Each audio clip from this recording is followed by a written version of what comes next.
Governo federal decide revogar decreto que extinguia reserva na Amazônia. E você vai ver também.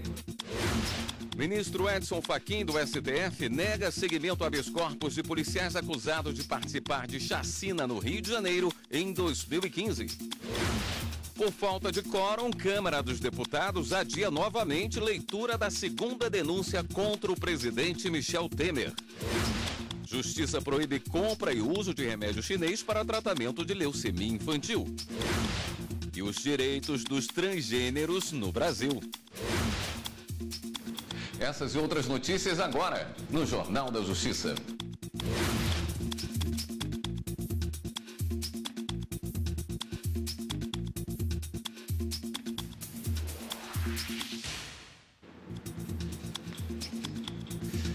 Boa noite. O governo federal decide revogar o decreto que extinguia a Reserva Nacional do Cobre e Associados na divisa entre o Pará e o Amapá. A repórter Ana Paula Ergang tem mais informações. Boa noite, Ana Paula. Boa noite, William. Boa noite a todos. A Renca é uma área com mais de 4 milhões de hectares e que fica na divisa entre o Pará e o Amapá. A área é rica em ouro e outros minérios. A extinção da reserva ia permitir a exploração mineral. Com a revogação do decreto, passa a valer um outro decreto de 84 e que criou a Renca.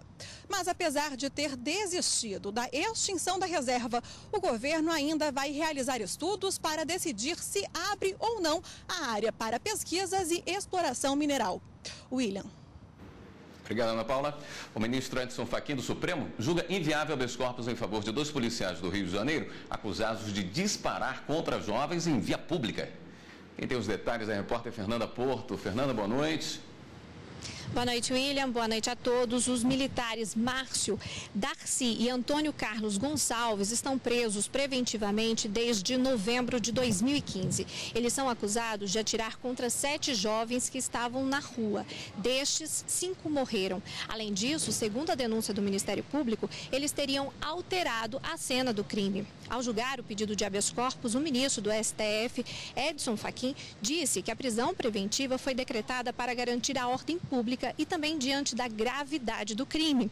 O ministro reforçou ainda que o reexame de provas que justificaria a condição de responder pelo crime em liberdade não pode ser solicitado por meio de habeas corpus. William. Obrigado, Fernanda. Sem quórum, Câmara dos Deputados adia novamente a leitura da segunda denúncia contra o presidente Michel Temer. Pela segunda vez, a Câmara adiou a leitura da nova denúncia contra Temer. O motivo foi falta de quórum. Eram necessários pelo menos 51 deputados para que a sessão fosse aberta. Mas 30 minutos após o horário do início da sessão, haviam apenas 23 parlamentares na casa. A leitura da denúncia é uma formalidade para o processo ter andamento. Uma nova sessão foi marcada para amanhã. Depois de lida no plenário da Câmara dos Deputados, a denúncia é encaminhada para a Comissão de Constituição e Justiça. A CCJ, então, envia uma notificação ao presidente Michel Temer, que tem o prazo máximo de 10 sessões do plenário da Casa para manifestar a defesa. Após a apresentação da defesa, é aberto um prazo de 5 sessões para que a CCJ escolha um relator que deverá apresentar um parecer, recomendando o recebimento ou o arquivamento da denúncia. O parecer deve ser votado e aprovado pela comissão. Em seguida, o parecer é encaminhado ao plenário da Câmara e é incluído na pauta da sessão seguinte.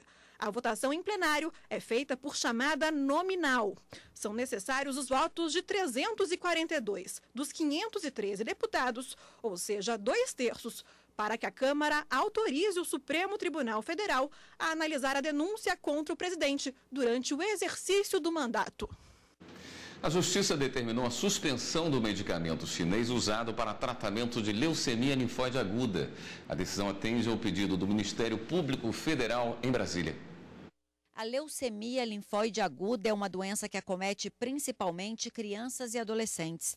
Desde o início deste ano, os pacientes da rede pública de saúde brasileira vinham sendo tratados da doença com um remédio chinês, o Leuginase, comprado em procedimento emergencial pelo Ministério da Saúde, para substituir o original asparginase, que era importado pelo Brasil direto da Alemanha e Estados Unidos, mas estaria em falta. além de custar $130 a menos do que o medicamento que era importado da Alemanha e Estados Unidos, o produto chinês não tinha licença da Anvisa nem eficácia comprovada. A decisão da Justiça Federal em Brasília estabeleceu o prazo de 45 dias para que o Ministério da Saúde compre outro remédio que substitua o chinês e que tenha eficácia e segurança. O Ministério da Saúde também vai ter que monitorar os pacientes que usaram o medicamento. Vamos a um rápido intervalo e voltamos a seguir com outras notícias. Filho de militar perde pensão após passar por transição de gênero. A gente volta já já.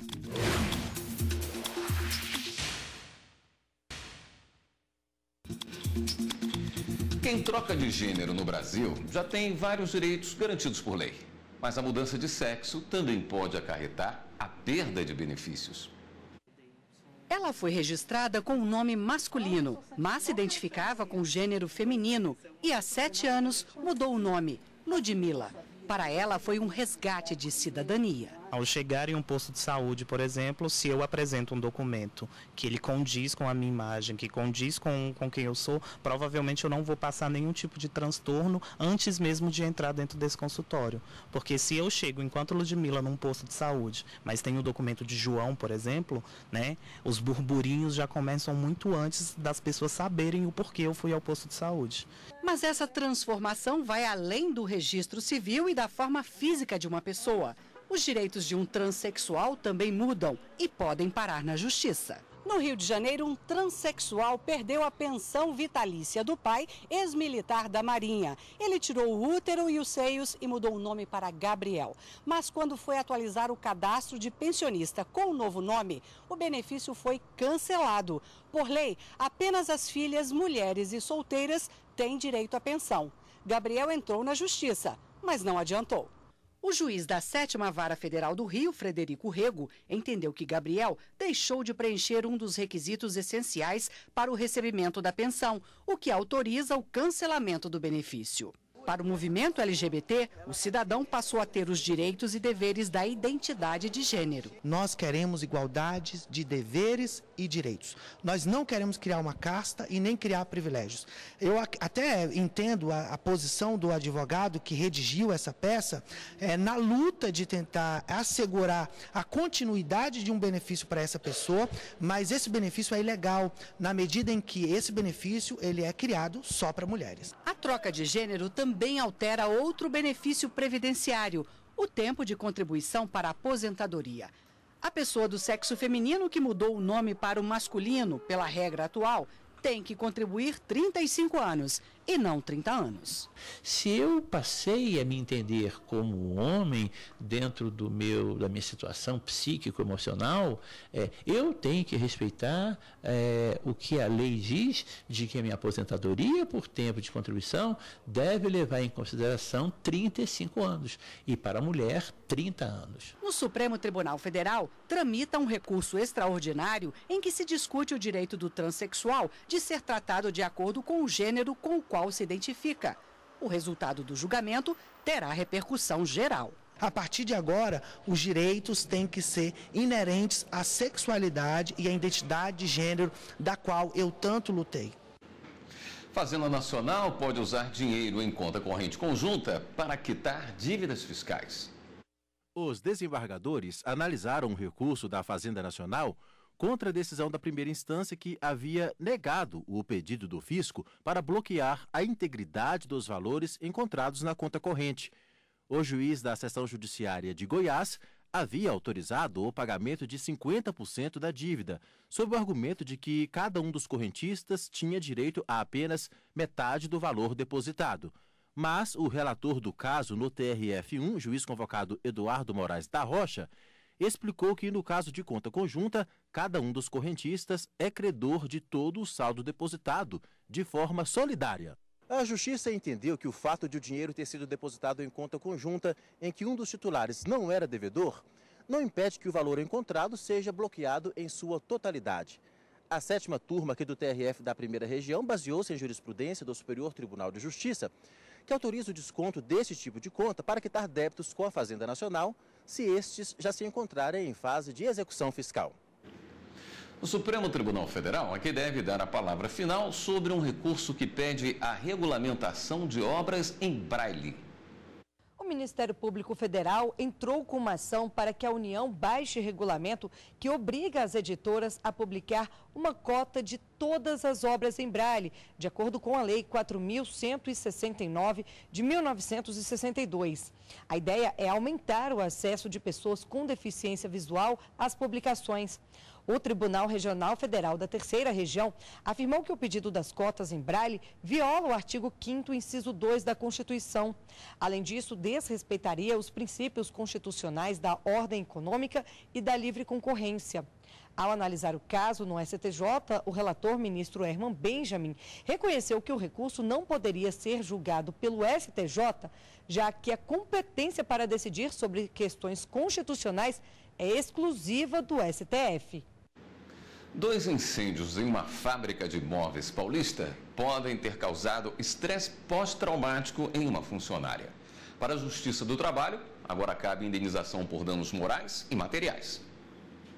A decisão da terceira turma do Tribunal Superior do Trabalho condenou a SG Móveis e Decorações Limitadas a pagar indenização no valor de R$20 mil por danos morais à trabalhadora, além de pagar mensalmente o valor de 25% da última remuneração recebida por ela como danos materiais. A assistente de departamento pessoal também deverá ser incluída no plano de saúde da empresa até que recupere a capacidade de trabalho. Em segunda instância, o Tribunal Regional do Trabalho da 2ª Região, em São Paulo, havia entendido não existir relação entre a doença e a atividade trabalhista e, por isso, desobrigou a firma de pagar indenização de R$50 mil, fixada em primeira instância. Entendimento que foi alterado pela terceira turma do TST.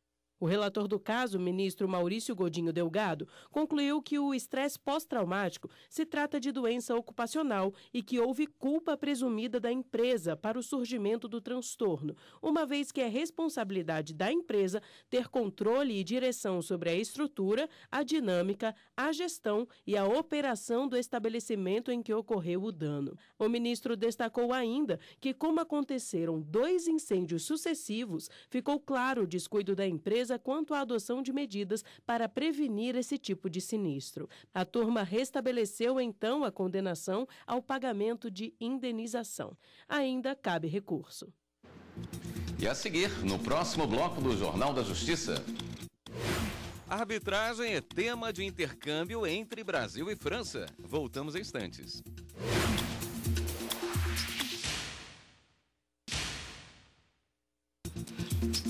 Foram empossados hoje 10 integrantes do Conselho Nacional do Ministério Público. O órgão é encarregado da fiscalização administrativa, financeira e disciplinar do MP. A Procuradora-Geral da República e presidente do Conselho Nacional do Ministério Público, Raquel Dodge, empossou 10 conselheiros. Eles atuarão no órgão até 2019. O CNMP é composto por 14 membros. 2 deles foram reconduzidos e seguem para o 2º mandato. Fábio Bastos Estica e Orlando Rochadel, eles ocupam vagas destinadas aos Ministérios Públicos dos Estados. Além deles, foram nomeados Silvio Roberto Oliveira de Amorim Júnior, que fica no cargo do Ministério Público Federal. Eric Venâncio Lima do Nascimento preenche a vaga da Ordem dos Advogados do Brasil. Dermeval Farias Gomes Filho fica na vaga do Ministério Público do Distrito Federal e Territórios. Leonardo Ascioli da Silva fica na 2ª vaga da OAB. Lauro Machado Nogueira, Ministério Público Estadual, Sebastião Vieira Caixeta, Ministério Público do Trabalho, Marcelo Weitzel Rabelo de Souza, Ministério Público Militar, e Luiz Fernando Melo foi empossado na cadeira do Senado Federal. Durante a cerimônia de posse, a Procuradora-Geral da República, Raquel Dodge, destacou a importância da atuação do CNMP para fortalecer a democracia e frisou que é essencial o cidadão confiar no órgão. Além disso, ressaltou que o MPF vai permanecer coibindo a corrupção.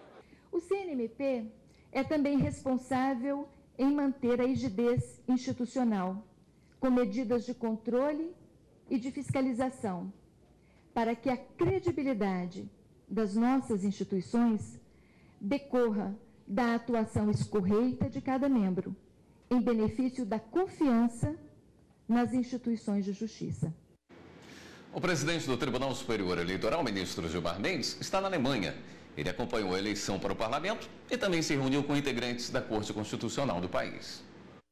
O ministro Gilmar Mendes se encontrou com a magistrada Sibylle Kesselwolf e o presidente da Corte Constitucional alemã, Andreas Voskuhl. Eles conversaram sobre o sistema distrital misto alemão e os principais desafios do direito eleitoral na Alemanha e no Brasil. Falaram também sobre os resultados das eleições federais na Alemanha e os reflexos sobre o funcionamento da Corte, além de tratar das iniciativas de cooperação internacional da Corte Alemã e do TSE, inclusive em relação à promoção e proteção da democracia nos respectivos países. O presidente do TSE retorna ao Brasil amanhã. Um acordo que seja bom para os dois lados. Isso é o que se espera com o uso da arbitragem, que tem crescido no Brasil. O assunto gera tanto interesse que o Superior Tribunal de Justiça fez um intercâmbio para trocar experiências com a França. A arbitragem é um método de solução paralela ao Poder Judiciário que oferece decisões ágeis e práticas na solução de conflitos. O instrumento só é usado se houver acordo entre as partes envolvidas.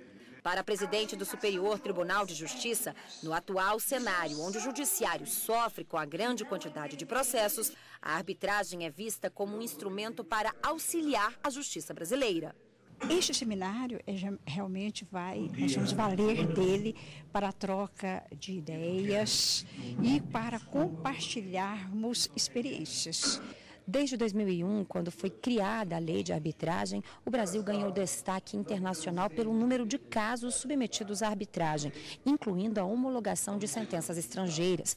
O STJ passou a ser a corte responsável pelo tema. E entre os anos de 2004 e 2015, analisou 67 pedidos, dos quais 50 foram homologados. Ao homologar, aquelas sentenças têm trânsito em julgado e têm a eficácia, inclusive, imediata para que as partes realmente possa ter os seus litígios resolvidos e possam permanecer em paz. A arbitragem na visão comparada foi o tema do seminário promovido em parceria entre o Superior Tribunal de Justiça e a Corte de Cassação Francesa. O coordenador científico do evento, o ministro Luiz Felipe Salomão, destacou a importância da troca de experiência entre os dois países. A França tem já uma tradição muito longa sobre essa matéria, arbitragem. A maior Câmara de Arbitragem Mundial é sediada em Paris, de modo que a troca de experiência, o intercâmbio de ideias é extremamente frutífero para o desenvolvimento melhor da jurisdição nessa matéria. O Brasil é um grande colaborador da França na área da cooperação judiciária. Por exemplo, para executar aqui no Brasil as cartas rogatórias francesas, os pedidos de cooperação dos juízes franceses e dos procuradores franceses. Nós trabalhamos juntos muito. Justiça na Palma da Mão é um aplicativo para celular lançado pelo CNJ que indica o endereço da unidade judiciária mais próxima do cidadão. O aplicativo permite que o cidadão consulte pelo celular qual a unidade judiciária mais próxima. Seja demanda uma ação trabalhista ou um processo criminal, é possível encontrar a localização geográfica exata da vara para apresentar a queixa ou o recurso contra a decisão judicial. Além disso, o aplicativo utiliza dados do relatório Justiça em Números e informa o estoque de processos e a taxa de congestionamento. Você que tem um processo tramitando na Justiça, quer saber como que é o congestionamento daquela vara, se aquela vara tem muito processo, tem pouco processo, né? Aí o aplicativo ele vai dar já diretamente essa informação de forma muito fácil, com um clique você já consegue não somente saber onde a sua vara está, a localização física dela, como chegar até ela, de onde você está, como também a situação atual processual dela. O Justiça Aqui pode ser baixado em celulares com o sistema Android e também pode ser acessado por meio do site do Conselho Nacional de Justiça. Primeiro ele instala, ele baixa da loja no Google Play, né, ele procura Justiça Aqui e aí baixa, né, é um aplicativo que está lá certificado do Conselho Nacional de Justiça, ele pode instalar tranquilamente no celular. Quando ele instalar e ele abrir o aplicativo, ele vai pedir a localização dele. Ou seja, ele tem que estar com o GPS ligado para que seja localizado. A vantagem do aplicativo também é que quando ele escolhe, o aplicativo ele é baseado no Google Maps, então ele traça a rota e uma vez que ele queira chamar o GPS, ele clica em GPS e o próprio GPS já faz o caminho com ele, né? Neste primeiro momento, o serviço online mapeou 6.500 locais, onde a Justiça presta atendimento em todas as capitais brasileiras. Mas a expectativa é de que até o fim do ano, todas as unidades do Judiciário brasileiro sejam mapeadas. Dessa forma, a gente acredita que o Judiciário está ficando um pouquinho mais perto do cidadão, permitindo uma consulta mais simples, mais direta, mais rápida a todos. A Previdência Social adiantou o pagamento de quase 20 bilhões de reais só na primeira parcela do 13º salário de aposentados e pensionistas. O 13º salário está na programação financeira anual do trabalhador. Muitos já sabem até o que vão fazer com o dinheiro. Pagar as contas, né? Melhor. Colocar na poupança. Escola, impostos de carro, da casa, IPTU, IPVA, o de sempre. Até o início dos anos de 1960, era comum os patrões doarem cestas alimentares e distribuírem presentes aos funcionários por causa das festas de fim de ano. Era uma espécie de agradecimento aos empregados. Por causa desse hábito, em 1962, a Lei 4.090, então, instituiu a gratificação de Natal em dinheiro para os trabalhadores. A partir daí, ficou proibido o pagamento em forma de produtos. Hoje, todo trabalhador com carteira assinada, urbano, rural, inclusive quem estiver em contrato de experiência, tem direito ao 13º salário. O 13º é um salário a mais em relação aos 12 pagamentos anuais a que o trabalhador tem direito. O valor pode ser dividido em 2 parcelas iguais, desde que a primeira seja paga a partir de fevereiro até o dia 30 de novembro, sem descontos de imposto de renda, INSS e FGTS. Já a segunda deve ser paga até 20 de dezembro, descontados os encargos, já que a súmula 688 do Supremo Tribunal Federal atribui natureza salarial ao benefício. O valor total é sempre baseado no salário do mês anterior ao pagamento e proporcional ao tempo trabalhado no ano, sendo que 15 dias já garantem o pagamento do mês. Tendo uma natureza salarial remuneratória, ela funciona como salário. Então, ela é um ganho do funcionário e é a remuneração pelo seu trabalho. Então, ele pode incidir tanto o imposto de renda, deve incidir, e também o INSS, a contribuição previdenciária. E por ter natureza remuneratória, o entendimento do judiciário no âmbito civil é que incidiria pensão alimentícia. A Biblioteca Digital Jurídica do Superior Tribunal de Justiça registrou 50 milhões de acessos. O acervo é um dos maiores do país, com 100 mil documentos. A Biblioteca Digital Jurídica do Superior Tribunal de Justiça, conhecida como BDJUR, oferece acesso a mais de 100 mil documentos e é uma das principais coleções jurídicas do país. A servidora Rosa Maria de Abreu é coordenadora da biblioteca do STJ e ajudou a implementar o sistema digital. A ideia era ter um software que não custasse nada e todas as bibliotecas do Poder Judiciário, da Justiça Federal, dos TRFs, pudessem implantar sua biblioteca digital e integrar esse consórcio, essa rede de informações. Ganhamos o mundo, porque quando você tem informação digital a tempo e hora no seu computador, você não precisa mais estar no local. A BDJUR é uma ferramenta que inicialmente foi criada para os servidores do STJ, mas a página ganhou espaço e hoje já conta com um grande número de acessos do público externo no Brasil e no exterior. Lá no site, o bdjur.stj.jus.br, é possível encontrar livros e artigos digitais, palestras, obras raras, doutrinas, atos administrativos e diversas outras publicações. Só no último ano, mais de 130 países acessaram a BDJUR. Além de ser uma fonte de informação indispensável aqui para os servidores, ela tem beneficiado a comunidade jurídica, os advogados e o público em geral. Criada em 2005, a BDJUR foi a primeira biblioteca digital do Poder Judiciário implantada sobre uma plataforma livre e gratuita que permite ao usuário o acesso ao conteúdo por meio de ferramentas de busca, como Google, Yahoo, entre outras. Ao completar 10 anos, a biblioteca digital foi atualizada e passou a oferecer uma interface mais fácil de navegar. Hoje, o acervo alcançou a marca de 50 milhões de acessos aos mais de 100 mil documentos da base de dados. Eu destaco a resolução sobre custas judiciais, tem um número bastante expressivo de usuários que acessam. Os livros digitais e os artigos de doutrina e também as bibliografias selecionadas sobre temas jurídicos atuais e relevantes que a gente disponibiliza sobre aqueles temas mais recorrentes da área jurídica. Quer entender como funciona todo o site da BDJUR? É bem fácil. Nós preparamos um tutorial e postamos no nosso canal do YouTube. Basta acessar a página youtube.com/STJ Notícias. Clique em vídeos e depois tutorial BDJUR. Lá você vai aprender o passo a passo de como encontrar documentos no site.